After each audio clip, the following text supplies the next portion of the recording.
কিসে আপনার সমস্যাটা কি কিসে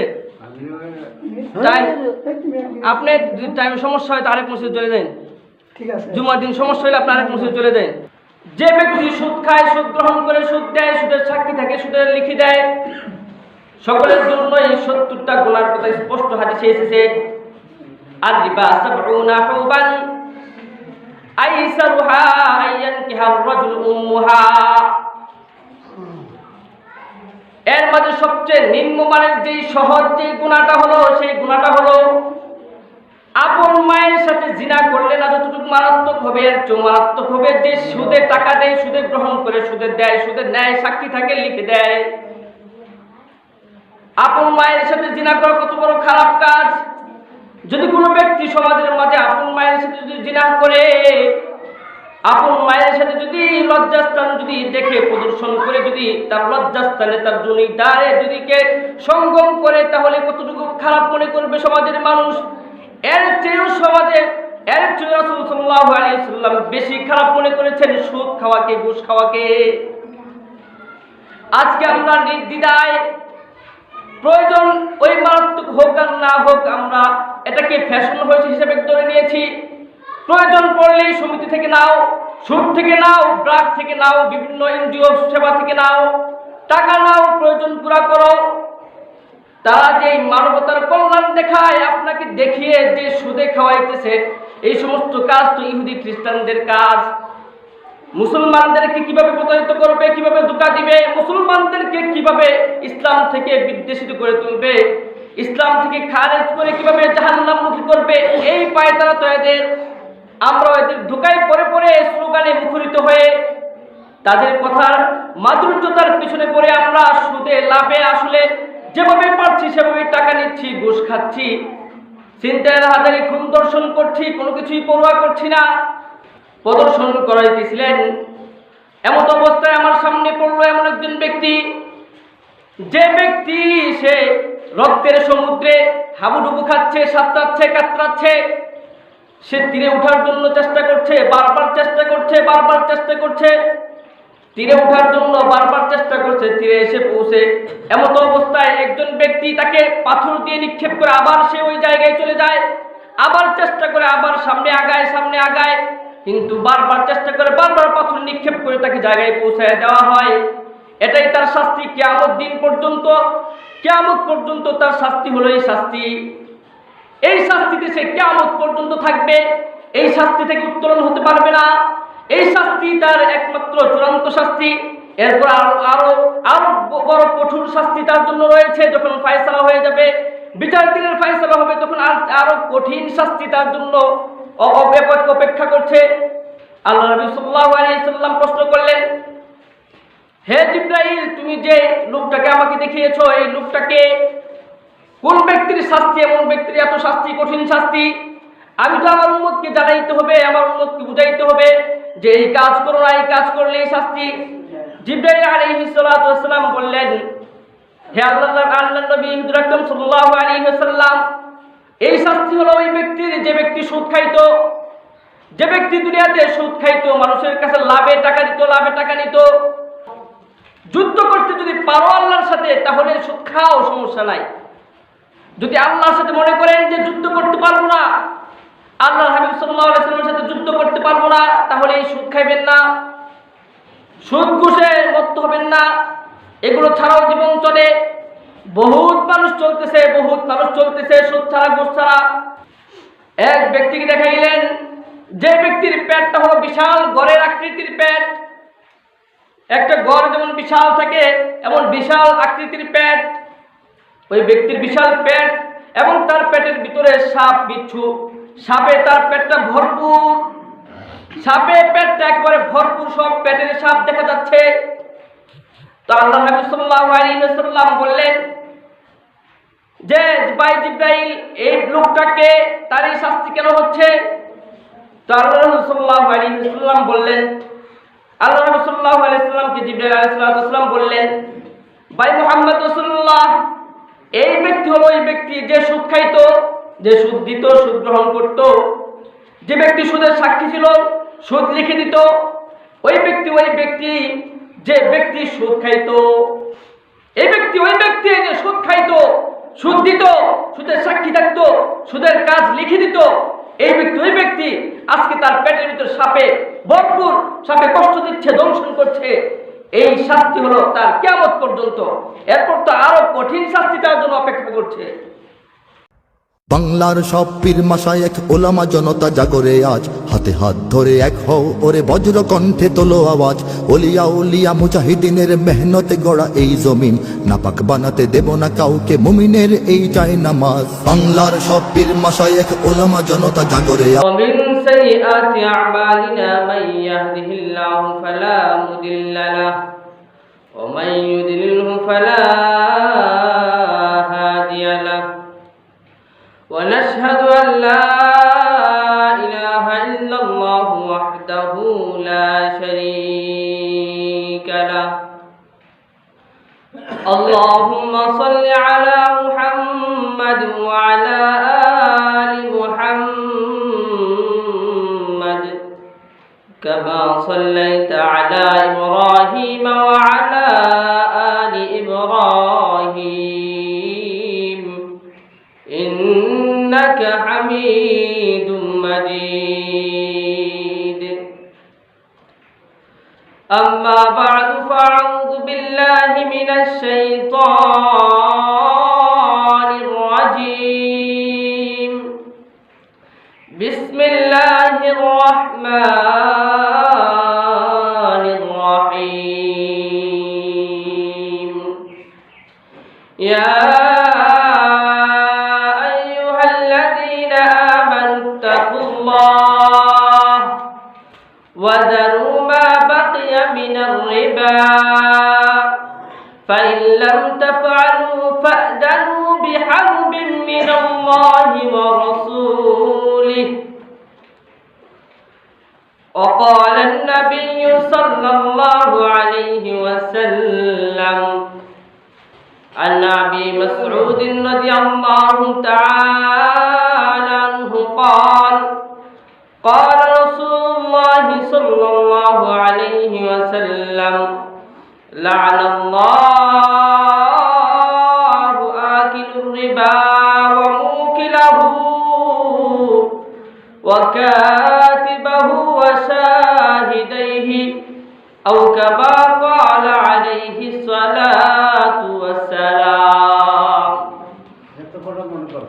إلهي दिखा दे हमें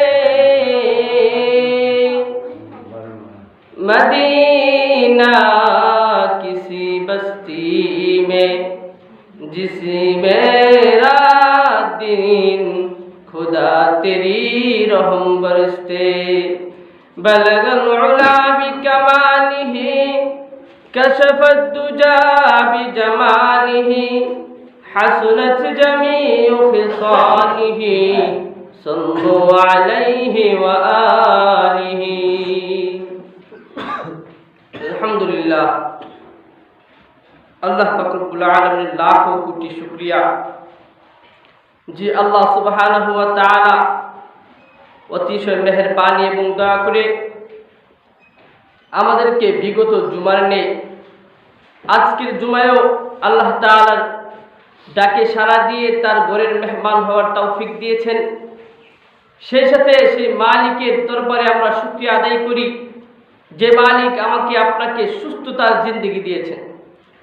আমি আপনি আজকের দিন যে সুস্থতার দিন যাপন করছি, সুস্থ আছি, সুস্থভাবে দিনাতিপাত করছি, এটা আমাদের ব্যক্তিগত কোনো ক্ষমতা বলে নয়, বাহুবলে নয়, আর্থিক বলে নয়, কোন বংশগত গৌরবে নয়, একমাত্র আল্লাহ তাআলার ইহসান আর দয়ার বিনিময়ে আমি আপনি সুস্থ আছি। যদি কোনো বংশগত মর্যাদার কারণে সুস্থ থাকতো, যদি কোনো টাকার কারণে সুস্থ থাকতো, যদি কোনো দাপটের কারণে সুস্থ থাকতো, তাহলে আজকে যারা অঢেল সম্পদের মালিক, যারা অর্থবিত্তের মালিক, তারাই আজকে সুস্থতা নিয়ে বড়াই করতো, সুস্থতাকে তারা সবসময় সাথে রাখত। কিন্তু কেউ সুস্থতাকে সাথে না রেখে ট্যাবলেট, বড়ি, বিভিন্ন ধরনের ঔষধ সামগ্রীর সাথে রাখে সুস্থতার জন্য। উসিলা অবলম্বন করে সুস্থ থাকার জন্য কোটি কোটি টাকা ব্যয় করে সুস্থতার পিছনে। তো আল্লাহ তাআলা আমাকে আপনাকে আমি আপনি উসিলা অবলম্বন করা ছাড়াও আল্লাহ আমাকে আপনাকে অনেককেই সুস্থ রাখছেন, আর অনেকে উসিলা অবলম্বন করে সুস্থ রাখছেন। কত মানুষ উসিলা অবলম্বন করে কোটি কোটি টাকা ব্যয় করেও সুস্থ থাকতে পারে না। তো আমাকে আপনাকে যে আল্লাহ সুস্থ রাখছেন এর জন্য শুকরিয়া আদায় করেন, আলহামদুলিল্লাহ। সম্মানিত হাজিরিন, আজকে আপনাদের সামনে আমার আলোচ্য বিষয়, আমি কোরআনুল কারীম থেকে আপনাদের সামনে আল্লাহ তাআলার অসংখ্য আয়াত থেকে আপনাদের সামনে ছোট্ট একখানা আয়াত এবং রাসূলুল্লাহ সাল্লাল্লাহু আলাইহি সাল্লামের অসংখ্য অগণিত হাদিস থেকে ছোট্ট একখানা হাদিস আপনাদের সামনে পেশ করেছি। সময়ের পরিসরে ইনশাআল্লাহ এই ব্যাপারে কিঞ্চিৎ আলোকপাত করার প্রয়াস চালাবো, মা তাওফিক ইল্লা বিল্লাহ। আপনারা জানেন, সকলেই এই কথা মানে যে সুদ, ঘুষ এগুলা যে ইসলামে নিষিদ্ধ, হারাম। এটা যারা খায় তারাও জানে, যারা দেয় তারাও জানে, যারা সাক্ষী থাকে তারাও জানে, যারা লেখালেখি করে তারাও জানে, যারা এজেন্ট হয় তারাও জানে, যারা দাতা তারাও জানে। সবাই জানে কথাটা যে সুদ, ঘুষ এগুলা নিষিদ্ধ, ইসলামে হারাম। এই কথাটা কেউ জানে না, কেউ এমন লোক খুব কম সংখ্যায় 99% লোকই জানে যে সুদ, ঘুষ এগুলো হারাম। এগুলো জেনেও কোন কারণে করে, কি জন্য করে, কোন যুক্তিতে করে, আমি আপনাদের সামনে সেই যুক্তিগুলো উল্লেখ করে এগুলোর খণ্ডন করবো ইনশাআল্লাহ। অনেকেই বলে থাকে যে হুজুর, মেয়ে বিবাহ দিতে হবে, কারো নিকট টাকা পাই না, আমার ঘর বাঁধতে হবে, কারো কাছে টাকা পাই না, এখন আমার ক্ষমতা নাই, ঘর বাঁধবো। আবার কেউ বলে থাকে যে ব্যবসা, বিজনেস করতে হলে ব্যাংক থেকে লোন তুলে ছাড়া তো বিজনেস চালানো সম্ভবই না, ব্যবসা বাণিজ্য করা সম্ভবই না। আবার কেউ বলে থাকে হুজুর, সুদ আজকে এমন ব্যাপক হয়ে গেছে, ঘরে ঘরে সুদ, ঘরে ঘরে সুদ, যেখানে দেখবেন সেখানেই সুদ। সুদ থেকে বাঁচা হুজুর সম্ভব না। সুদ থেকে কেমনে বাঁচবো হুজুর? সবাই তো সুদ খায়, আমি সুদ খাই, অমুকে সুদ খায়, তমুকে সুদ খায়, কে সুদ খায় না? সুদ তো সবাই খায়, তো আমরা সুদ খাইলে সমস্যা কি? এই অজুহাতে কেউ সুদকে বৈধতার একটা মহড়া তুলে ধরছে, বৈধতা করার জন্য কিছু পায়তারা করছে, জরুরতকে সামনে তুলে ধরে মনে করছে যে এটাই আমার প্রয়োজন, যেহেতু আছে হালাল হয়ে গেছে, বৈধ হয়ে গেছে, এমনটাই মনে করছে মানুষ। যুক্তি দাঁড় করিয়ে করিয়ে সুদকে হালাল করার প্রয়াস চালাচ্ছে। অথচ যেভাবেই আপনি বলেন, যে জরুরতই হোক, যেভাবেই প্রয়োজন হোক, আপনার কোনোভাবেই সুদ খাওয়া, সুদ গ্রহণ করা, সুদের সাক্ষী হওয়া, সুদের এজেন্ট হওয়া কোনোভাবেই বৈধ নয়, হারাম কাজ।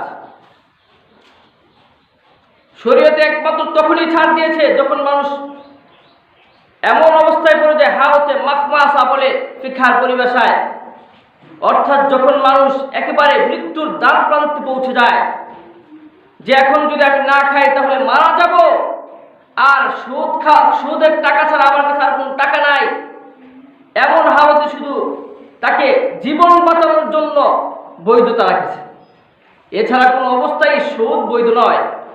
সুদ সর্ব অবস্থায় হারাম, ঘুষ সর্ব অবস্থায় হারাম। কেমন কঠিন হারাম আপনারা একটু কোরআন এবং হাদিসের আলোকে একটু শুনলেই বুঝতে পারবেন যে কত জঘন্য ধরনের হারাম কাজ সুদ। সুদ যে খায়, যে দেয়, যে সাক্ষীটাকে যে লিখে, সকলের একই সমান গুনাহ। রাসূলুল্লাহ সাল্লাল্লাহু আলাইহি ওয়াসাল্লাম বলেছেন, আর-রিবা সাবউনা হুবান, আর-রিবা সাবউনা হুবান। সুদের যারা সুদ খায়, যারা সুদ গ্রহণ করে, যারা সুদ দেয়, যারা সুদ গ্রহণ করে, যারা সাক্ষী থাকে, যারা লিখে দেয়, সকলেরই সমান গুনাহ, সকলেরই সমান গুনাহ। এমন কঠিন গুনাহ, যারা এই সমস্ত কাজ করবে তাদের জন্য কমপক্ষে 70টা গুনার স্পষ্ট বিধান আল্লাহ নবী সাল্লাল্লাহু আলাইহি ওয়াসাল্লাম হাদিসে উল্লেখ করেছেন।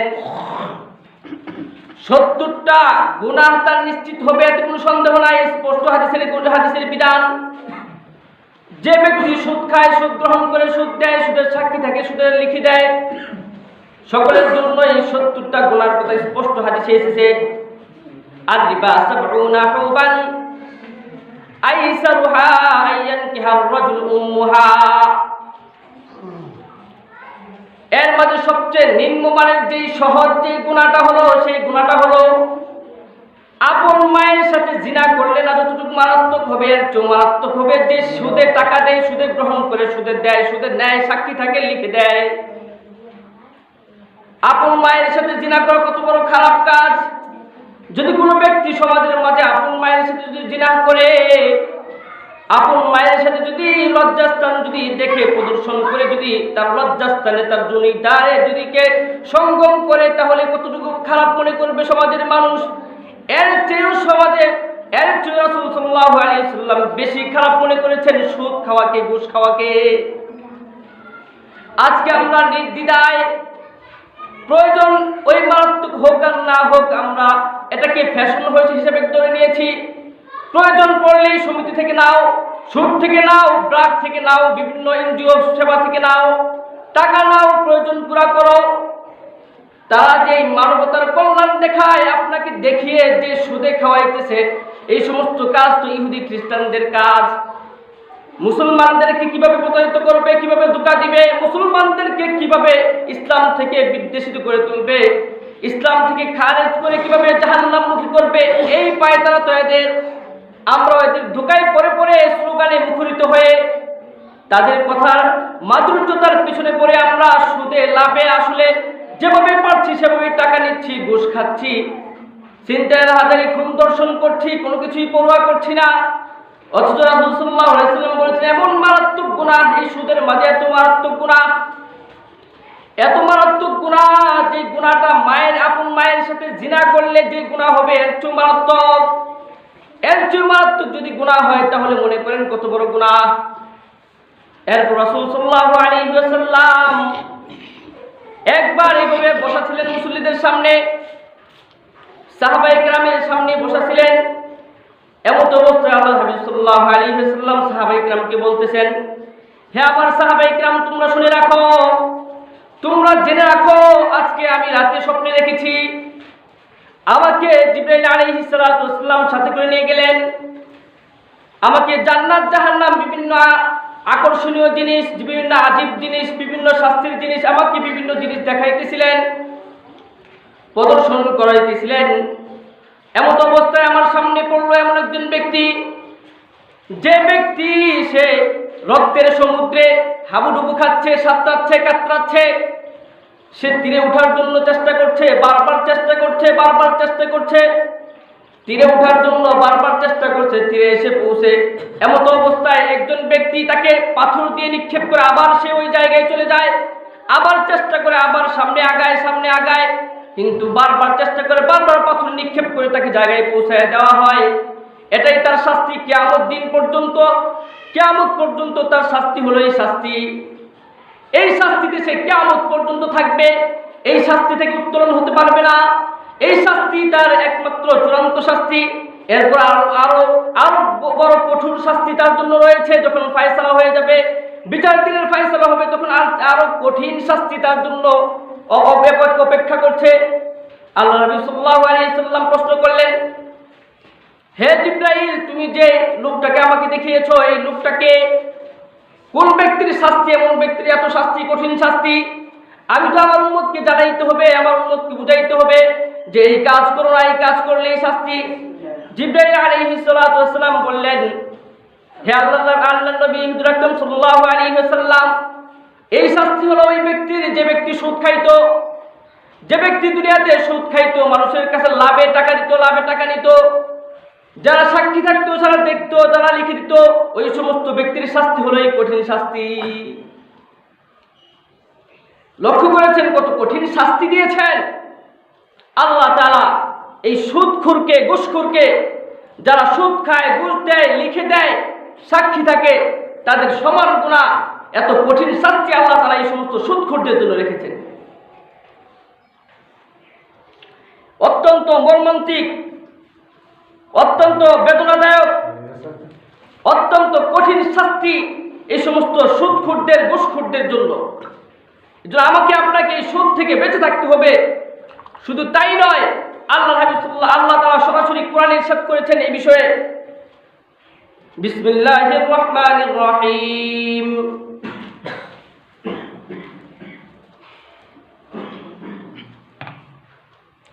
ইয়া আইয়ুহাল্লাযীনা আমানুত্তাকুল্লাহ, ইয়া আইয়ুহাল্লাযীনা আমানুত্তাকুল্লাহ,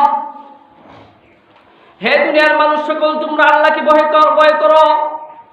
ওয়াযারু মা বাকিয়া মিনার রিবা, এবং তোমরা তোমাদের যে অবশিষ্ট যে সুদ আছে, সুদের টাকা যে দিয়েছিলে লাভের উপরে, ওই লাভের টাকা যে আছে তোমরা এগুলো ছেড়ে দাও। ওয়াযারু মা বাকিয়া মিনার রিবা ফাইন লাম তাফআলু ফাআযানু বিহারবিন মিনাল্লাহ, যদি তোমরা এটা না করো, তোমরা যদি সুদ থেকে ফিরে না আসো, সুদ থেকে যদি তোমরা বিরত না হও, ফাআযানু বিহারবিন মিনাল্লাহ, তাহলে জেনে রাখো তোমরা আমি আল্লাহ এবং আমার আল্লাহর রাসূল সাল্লাল্লাহু আলাইহি ওয়াসাল্লাম, আমি আল্লাহ এবং আমার রাসূল সাল্লাল্লাহু আলাইহি ওয়াসাল্লামের সাথে তোমরা যুদ্ধ ঘোষণা করো, যুদ্ধ করার জন্য প্রস্তুত হয়ে যাও। যদি তোমরা সুদ থেকে ফিরে না আসো, সুদ না ছাড়ো, তাহলে তোমরা যুদ্ধ করার জন্য প্রস্তুত হয়ে যাও। যুদ্ধ করতে যদি পারো আল্লাহর সাথে, তাহলে সুদ খাও, সমস্যা নাই। যদি আল্লাহর সাথে মনে করেন যে যুদ্ধ করতে পারবো না, আল্লাহর হাবিব সাল্লাল্লাহু আলাইহি ওয়াসাল্লামের সাথে যুদ্ধ করতে পারবো না, তাহলে এই সুদ খাইবেন না, সুদ ঘুষে মত্ত হবেন না।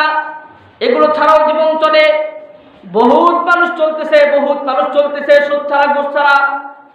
তারা যেমন চলতেছে আপনিও চলতে পারবেন, কারণ এই সুদ আপনি যে মনে করতেছেন এই সুদ দিয়ে আমার লাভ হয়, আমি লাভের টাকা দিয়ে খাই, চলাফেরা করি, আমার সংসার চালাই। আপনি যে মনে করছেন, আপনি তো অলিক ধারণার মধ্যে আছেন, আপনি তো অবুঝ মানুষ, এজন্য আপনার বুঝতে এমন। আপনার তো বোঝা দরকার ছিল আল্লাহ তাআলা মানুষকে সৃষ্টির 500 বছর পূর্বে আল্লাহ রিজিকের ব্যবস্থা করে দেন। আল্লাহ স্পষ্ট কোরআনে ঘোষণা করেছেন, মা মিন দাব্বাতিন ইল্লা আল্লাহু রিজকুহা, হে দুনিয়ার মানুষ সকল, তোমরা জেনে রাখো, ওয়ামা মিন দাব্বাতিন ফিল আরদি ইল্লা আল্লাহু রিজকুহা, দুনিয়াতে যত প্রাণী আছে, যত বাহন আছে, যত জন্তু আছে, যত কীট পতঙ্গ, মানুষ, ইনসান, জিন, ফেরেশতা, যা কিছুই আছে, সমস্ত কিছুর রিজিক দাতা আমি মালিক।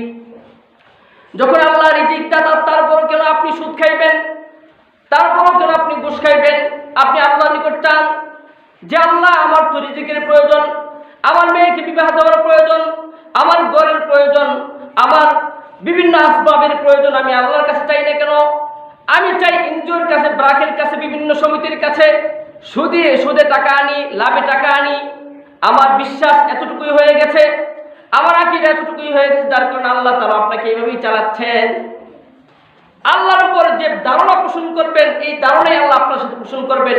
এটা আল্লাহ তাআলা হাদিসে কুদসিতে বলেছেন, আনা ইনদা যান্না আবদি বি, আমি আমার বান্দার সাথে তেমন ধারণা পোষণ করি যেমন ধারণা আমার বান্দা আমার সাথে পোষণ করে। আমার বান্দা যদি মনে করে আমার মালিক পৃথিবীর মালিক, আসমান জমিনের মালিক, পুরো পৃথিবীর মালিক আমার মালিক, জমিনের মালিক, আসমানের মালিক, গ্রহ নক্ষত্র সব কিছুর মালিক আমার মালিক, রিজিক দাতা, দৌলত দাতা, হায়াতের মালিক, মৌতের মালিক, সব কিছুর মালিক যদি আমি জানি, আর মালিকের নিকট যদি আমি চাই, তাহলে মালিক আমার সাথে ওই ধারণা পোষণ করবেন।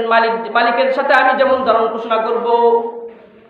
আমি যদি মালিককে ধারণা করি, মালিক আমাকে কোটিপতি বানাইতে পারেন, এই ধারণা কোনো না কোনো সময় আল্লাহ বাস্তবায়ন করাইবেন। যদি সঠিকভাবে, সঠিক সহিহ নিয়তে আমি যদি ধারণা পোষণ করতে পারি, যেহেতু আল্লাহ বলেছেন, আনা ইনদা যান্না আবদি বি, আমি আমার বান্দার সাথে তেমনই ধারণা পোষণ করি যেমন ধারণা আমার বান্দা আমার সাথে পোষণ করে। আল্লাহ বান্দার সাথে তেমন ধারণা পোষণ করে, বান্দা যেমন ধারণা পোষণ করে। তো বলতেছিলাম, সুদ ঘুষ ছাড়াও আমাদের জীবন চলবে, কিন্তু আমরা মনে করে থাকি এই সুদ ছাড়া আমার চলবে না, ঘুষ ছাড়া আমার চলবে না। অনেকে আবার যুক্তি দাঁড় করিয়ে বলে, যে হুজুর, আমরা তো দেখি লাভে যে টাকা দেই, নগদ টাকা যে দেই, আমি তো টাকা দিয়ে তার থেকে টাকা আনতেছি, আমি তো তাকে টাকা দিয়ে টাকা আনতেছি, আমি তো তাকে জুলুম করে টাকা আনতেছি না, জোর করে টাকা আনতেছি না। তাহলে এটা হারাম হবে কেমন? তো ব্যবসায় তো মানুষ এমন করে, ব্যবসায় পুঁজি খাটায়, মাল কিনাই না মানুষকে দেয়, আবার লাভ নেয়। তাহলে আপনার পার্থক্য কোথায় রইল?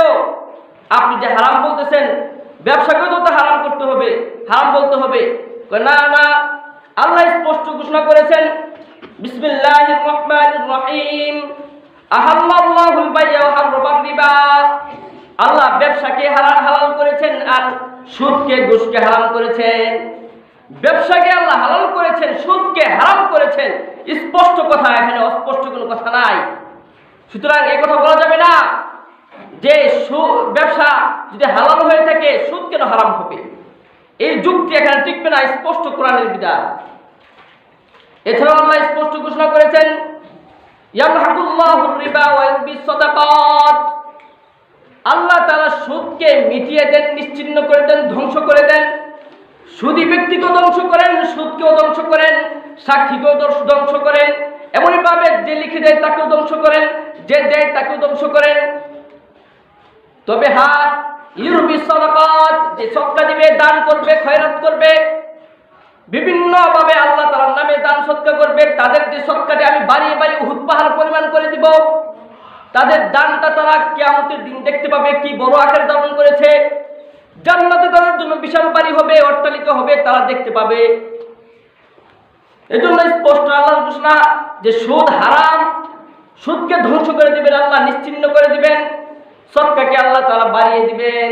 এজন্য আমাকে বুঝতে হবে যে আল্লাহ তাআলা আমার থেকে কি চায়, আল্লাহ তাআলা আমার থেকে কি চায়, কোন জিনিসটা আল্লাহ চাচ্ছেন।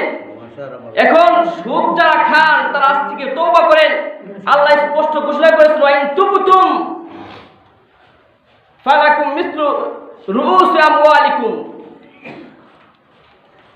আল্লাহ তাআলা স্পষ্ট ঘোষণা করে দিয়েছেন, হ্যাঁ যদি তোমরা এই কথা শোনার পর, জানার পর যে সুদ হারাম, অনেকে হয়তো জানে না, নাও জানতে পারে, তো তাদের জন্য আল্লাহ তাআলা সুযোগ দিলেন যে যারা জানে না এই কথা যে সুদ হারাম, আমি খাইতেছি, ভুলে খাইতেছি, জানি না হুজুর, আমি একটা বাড়ি বানিয়ে ফেলেছি, ভুলে জানি না যে এই ব্রাক সমিতি থেকে আনলে সুদ হবে, আমি জানি না জনতা ব্যাংক থেকে আনলে যে লোনে আনলে সুদ হবে, এটা আমি জানি না, কিন্তু আইনে আমি বাড়ি করে ফেলছি, এখন আমি কি করবো হুজুর? এখন এর থেকে বাঁচার উপায় কি? এর থেকে বাঁচার উপায় আল্লাহ তাআলা বলে দিলেন, ওয়া ইন তুবতুম, যদি তোমরা তওবা করো, ফালাকুম রুউসু আমওয়ালিকুম, তাহলে তোমাদের জন্য যে মূল টাকাটা দিয়েছো, সুদের উপর যে মূল টাকাটা দিয়েছো, তবে মূল টাকাটা আনছো, এই মূল টাকাটাই তুমি তাকে বুঝিয়ে শুনিয়ে যেভাবে হোক দিয়ে দিবা, অথবা তোমার মূল টাকাটা তার থেকে নিয়ে আসবা, অতিরিক্ত কোন টাকা আনবা না, এটাই তোমার তওবার বিধান। যদি ফিরে আসো তাহলে এভাবে ফিরে আসতে হবে। যখন জাহিলিয়াতের জামানায়, জাহিলি যুগে এই সুদ ঘুষের ব্যাপক প্রচলন ছিল, ব্যাপক ছিল, সবার মাঝে সুদ ঘুষের মাঝে ব্যাপক ছিল। সুদে কারবার ছাড়া কোন টাকা দিত না। ওই সময় আল্লাহ হাবিব সাল্লাল্লাহু আলাইহি ওয়াসাল্লাম যখন এই বিধান আরোপ করলেন, বিধান আসার পর দেখা গেছে আল্লাহ রাসূল সাল্লাল্লাহু আলাইহি ওয়াসাল্লাম পাওনাদারের বাড়ির গাছের ছায়ার নিচেও দাঁড়ান না, পাওনাদারের বাড়ির গাছের ছায়ার নিচেও দাঁড়ান নাই। কেন দাঁড়ান নাই? যে আমি তার থেকে টাকা পাই, আমি তার থেকে টাকা পাই, তার বাড়ির ছায়া যদি আমি গ্রহণ করি, যদি একটু উপকার গ্রহণ করি, না জানি সুদ হয়ে যায়, আমি না জানি টাকার বিনিময়ে তার থেকে একটু উপকার পাচ্ছি, এজন্য গাছের ছায়াও দাঁড়ান নাই। সাহাবায়ে কেরামের আমল এমন ছিল। আজকে আমরা কোথায়, আর সাহাবায়ে কেরাম কোথায় ছিল? বিধান আসার সাথে সাথে, জানার সাথে সাথে সব ছেড়ে দিলেন, সাথে সাথে সব ছেড়ে দিলেন। মদের আসর ছিল, জুয়ার, মদ জুয়ার এক সময়, এই সময় প্রচলন, ব্যাপক প্রচলন ছিল। বিধান আসার সাথে সাথে তারা মদ এমনভাবে রাস্তায় ঢালছে, মনে হয়েছিল যেন বৃষ্টি ঝড় তুফান হয়েছিল আজকে রাতে। কিন্তু আসলে যখন বিধান আসছে, শুনছে, সাথে সাথে মদের সব গটি রাস্তায় ঢেলে দিয়েছিল। যখন মদ খাইতেন তারা মদ নিয়ে প্রতিযোগিতা করত, কোন মদ, কার চেয়ে বড় ঐতিহাসিক মদ কে আনতে পারে, কে কার চেয়ে বড় মদের ঐতিহাসিক মদ সামনে উপস্থাপন করতে পারে, এগুলো নিয়ে প্রতিযোগিতা ছিল তাদের সময়, জাহিলিয়াতের যুগে, রাসূলের ইসলাম আসার পূর্বের ঘটনা এগুলা। তারা এই মদের আসর জমাইতো, মদ কার চেয়ে বড় ভালো মদ কে আনতে পারে, কে বড় পুরাতন মদ আনতে পারে, দাদার আমলের, পূর্বপুরুষের আমলের, এই মদ নিয়ে তারা প্রতিযোগিতা করত। যখন আল্লাহ তাআলা মদকে স্পষ্টভাবে হারাম ঘোষণা করছেন, তখন সাহাবায়ে কেরাম মদ এমনভাবে রাস্তায় জ্বালছেন যে রাস্তা একবারে বৃষ্টির মতো হয়ে গেছে। সাথে সাথে তাদের এত আপন জিনিস, কাছের জিনিস যে মদ ছাড়া তখনকার আরবের মানে তারা সামান্য খাবার খাইলেও সাথে মদ খাইত। মদ ছাড়া তাদের চলতো না, তারাও মদ ছেড়ে দিয়েছে মুহূর্তের মাঝে। যারা সুদ ছাড়া তাদের চলতো না, ঘুষ ছাড়া তাদের চলতো না, তারাও ইসলামের বিধান আসার পরে সুদ ঘুষ সব ছেড়ে দিছে। তো আমরা কোথায়, তারা কোথায়? তো আল্লাহ তাআলা স্পষ্ট আরো ঘোষণা করেছেন, ইয়া আইয়ুহাল্লাযীনা আমানু তাকুল্লাহ ওয়া লা তাকুলুর রিবা আযআফাম মুদাআফা। তোমরা সুদকে চক্রবৃদ্ধি আকারে খাও না, সুদ চক্রবৃদ্ধি আকারে খাও না। চক্রবৃদ্ধি আকারে সুদ ঘুরায় ফিরে আবার আসে যে সুদটা। তো আল্লাহ স্পষ্টভাবে এই সুদকে হারাম করেছেন। তা আমরা যে সুদ কারবার, সুদি কারবারি করি, আমরা যে সুদি কারবারে যুক্ত আছি, কত বড় কঠিন হুঁশিয়ারি আল্লাহ দিয়েছেন, আল্লাহ হাবিব দিয়েছেন। আপনাদেরকে আরেকটি হাদিসের ঘটনার দিকে নিয়ে যাই। আল্লাহ হাবিব সাল্লাল্লাহু আলাইহি ওয়াসাল্লাম বলেন যে আমি যখন লাইলাতুল উসরা মেরাজের রাত্রি যখন আমি গিয়েছিলাম আল্লাহ তাআলা জান্নাত জাহান্নাম প্রদর্শন করতে, আল্লাহ তাআলাকে দেখলাম। সব কিছু প্রদর্শন করে আসার সময় আমাকে একটা জিনিস দেখানো হলো। আমাকে দেখানো হলো জিবরাইল আলাইহিস সালাতু ওয়াস সালাম একজন ব্যক্তিকে দেখাইলেন। এক ব্যক্তিকে দেখাইলেন যে ব্যক্তির পেটটা হলো বিশাল গড়ের আকৃতির পেট। একটা গড় যেমন বিশাল থাকে এমন বিশাল আকৃতির পেট, ওই ব্যক্তির বিশাল পেট এবং তার পেটের ভিতরে সাপ বিচ্ছু, সাপে তার পেটটা ভরপুর, সাপে পেটটা একবারে ভরপুর, সব পেটের সাপ দেখা যাচ্ছে। তো আল্লাহ হাবিব সাল্লাল্লাহু আলাইহি ওয়াসাল্লাম বললেন যে ভাই জিবরাইল, এই লোকটাকে তার এই শাস্তি কেন হচ্ছে? তো আল্লাহ সাল্লাল্লাহু আলাইহি ওয়াসাল্লাম বললেন, আল্লাহ নবী সাল্লাল্লাহু আলাইহি ওয়াসাল্লামকে জিবরাইল আলাইহিস সালাম বললেন, ভাই মুহাম্মদ রাসূলুল্লাহ, এই ব্যক্তি হলো ওই ব্যক্তি যে সুদ খাইতো, যে সুদ দিত, সুদ গ্রহণ করত, যে ব্যক্তি সুদের সাক্ষী ছিল, সুদ লিখে দিত, ওই ব্যক্তি যে ব্যক্তি সুদ খাইতো, এই ব্যক্তি ওই ব্যক্তি যে সুদ খাইতো, সুদ দিত, সুদের সাক্ষী থাকতো, সুদের কাজ লিখে দিত, এই ব্যক্তি ওই ব্যক্তি আজকে তার পেটের ভিতর সাপে ভরপুর, সাপে কষ্ট দিচ্ছে, দংশন করছে। এই শাস্তি হলো তার কিয়ামত পর্যন্ত। এরপর তো আরো কঠিন শাস্তি তার জন্য অপেক্ষা করছে।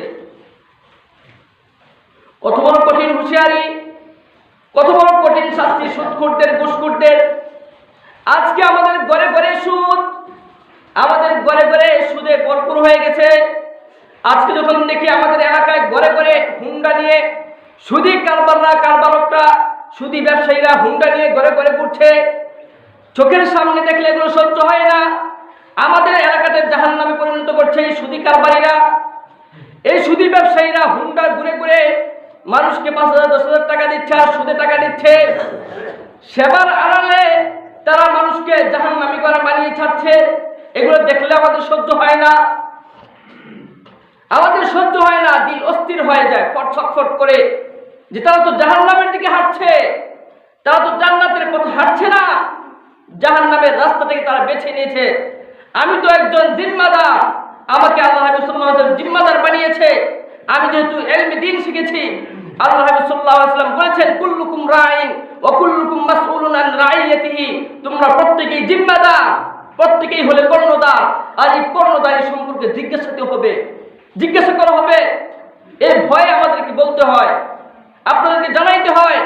তাছাড়াও রাসূল সাল্লাল্লাহু আলাইহি ওয়াসাল্লাম বলেছেন, আল উলামা ওয়ারাসাতুল আম্বিয়া, এই উলামায়ে কেরাম নবীদের ওয়ারিস, রেখে যাওয়া যে ইলমে ওয়াহী আছে এগুলোর আমানতদার, এগুলো মানুষের নিকট পৌঁছে দিবে। বাল্লিগু আন্নি ওয়ালাউ আয়া, রাসূল যে বলেছেন আমার পক্ষ থেকে একটা বাণী হলেও তুমি অন্যের নিকট পৌঁছায় দাও। সুদ যে হারাম, ঘুষ যে হারাম, আমি স্পষ্ট বলে দিয়েছি, আল্লাহ বলে দিয়েছেন। এখন তোমার দায়িত্ব হলো তুমি মানুষকে এগুলো জানিয়ে দিবা। এই জন্য আমরা জানাইতে হয়। আমরা কারোর প্রতি আক্রোশ হয়ে, ক্রুদ্ধ হয়ে কারোর সাথে শত্রুতা পোষণ করে কথা বলি না। আমরা তো দিনের স্বার্থেই বলি যে আজকে আমরা জাহান্নামের পথে হাঁটছি। আল্লাহ রাসূল সাল্লাল্লাহু আলাইহি ওয়াসাল্লাম স্পষ্ট ঘোষণা করেছেন, লা'নাল্লাহু রাসূলুহু লা'নাল্লাহু আকিলুর রিবা ওয়া মুকিলাহু ওয়া কাতিবাহু ওয়া শাহিদাইহি। আল্লাহ সাল্লাল্লাহু আলাইহি ওয়াসাল্লাম অভিশাপ করেছেন, বদদুয়া করেছেন ওই সমস্ত ব্যক্তিদের জন্য। আল্লাহ তাআলা বদদুয়া করেছেন ওই সমস্ত ব্যক্তিদের জন্য যারা সুদ খায়, যারা সুদ দেয়, যারা সুদের লেখালেখি করে, যারা সুদের জন্য যে সমস্ত দুইজন ব্যক্তি সুদের জন্য সাক্ষী থাকে, তাদের জন্য আল্লাহ তাআলা অভিশাপ করেছেন, আল্লাহর হাবিব অভিশাপ করেছেন। এছাড়াও আল্লাহ রাসূল সাল্লাল্লাহু আলাইহি ওয়াসাল্লাম আরেক হাদিসে বলেছেন, লাআনাল্লাহুর রাশি ওয়াল মুরতাশি ওয়ার রাইস। আল্লাহ তাআলা অভিশাপ করেছেন, আল্লাহ তাআলা অভিসম্পাত করেছেন, বদদুয়া করেছেন, লানত করেছেন, ধ্বংসের দোয়া করেছেন ওই সমস্ত ব্যক্তিদের জন্য যারা সুদ খায়, যারা সুদ দেয় এবং যারা সুদের সাক্ষী থাকে, এই সমস্ত ব্যক্তিদের জন্য। এখন আমাদেরকে বুঝতে হবে, আমাদেরকে জানতে হবে, আমাদেরকে মানতে হবে এই কথাটা যে আল্লাহ স্পষ্ট সুদকে হারাম করেছেন। আজকে থেকে আমাদেরকে ওয়াদা করতে হবে পরিপক্কভাবে যে মাওলা যে আমাকে সৃষ্টি করেছেন, আমার হায়াতের মালিক মাওলা, আমার রিজিকের মালিক মাওলা, আমার দৌলতের হায়াত ইজ্জত মৌত সব কিছুর মালিক যেহেতু মাওলা, মাওলা আমাকে সৃষ্টি যেহেতু করেছেন, নিশ্চিত আমাকে খাওয়ায় মারবেন না, খাওয়ায় মারবেন না। কারণ আল্লাহ যেহেতু দায়িত্ব নিয়েছেন, আমার রিজিকের মালিক, আমার হায়াতের মালিক, মৌতের মালিক, ইজ্জতের মালিক, দৌলতের মালিক, ওয়াতুইজ্জু মান তাশা ওয়া তুযিল্লু মান তাশা বিয়াদিকাল খায়র। যেহেতু আল্লাহ বলেছেন আমার ইজ্জতের মালিক, আমার সম্মানের মালিক, আমার অপদস্থের মালিক, সব কিছুর মালিক যেহেতু মাওলা, সুতরাং মাওলা আমাকে না খাওয়ায় মারবেন না, না খাওয়ায় আমাকে মারবেন না, এটা নিশ্চিত।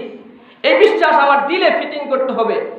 আমার দিলে যদি এটা ফিটিং করতে পারি তাহলেই আমি সার্থক, সফল কাম।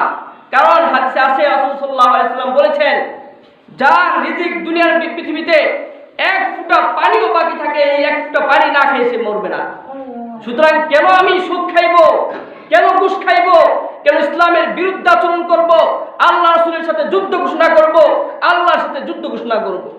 এজন্য যারা মা বোনেরা শুনতেছেন, আজকের আওয়াজ যাদের কানে যাচ্ছে, তাদেরকে করজোড়ে আবেদন করব, যারা এই সমস্ত কাজে জড়িত, আল্লাহর রাস্তায় দয়া করে আপনারা এই সমস্ত কাজ থেকে ফিরে আসুন। আপনারা এই কাজ থেকে ফিরে আসুন, বিরত থাকুন। যদি আপনি জান্নাতি হতে চান, যদি আল্লাহ রাসূলের সুপারিশ পেতে চান, যদি আল্লাহ রাসূলের সাথে যুদ্ধ ঘোষণা না করতে চান, যদি আপনারা আল্লাহ রাসূলের সাথে আল্লাহর সাথে যুদ্ধ ঘোষণা না করতে চান, যদি আপনার পেটে সাপে ভর্তি হয়ে যাক এমনটা না চান, যে আপনি এমনটা না চান, আপনি রক্তের সমুদ্রে হাবুডুবু খাইবেন, রক্তের সমুদ্রে হাবুডুবু খাইতে থাকবেন, আর একজন ব্যক্তি আপনাকে বারবার পাথর দিয়ে নিক্ষেপ করে আপনাকে আবার সেই জায়গায় পৌঁছে দিবে, এমন কঠিন শাস্তি যদি আপনি না পেতে চান, যদি আল্লাহর বিধান মানতে চান, তাহলে আপনাদের করজোড়ে আবেদন করবে এই সমস্ত বিধান থেকে, এই সমস্ত গান্ডাগি কাজ থেকে আমরা বিরত থাকি। এমনও মানুষ জিন্দেগি চালাইতে পারে, মরে যায় না মানুষ। আপনি দিন মজুর যা কামান এর থেকে কিছু আয় করেন, সিস্টেম করে নেন, বিভিন্ন সিস্টেম আছে, মুরব্বীদের থেকে পরামর্শ করে করে আয় করার চেষ্টা করেন। হালাল পন্থা বহুত আছে, হারাম থেকে বাঁচার জন্য চেষ্টা করুন।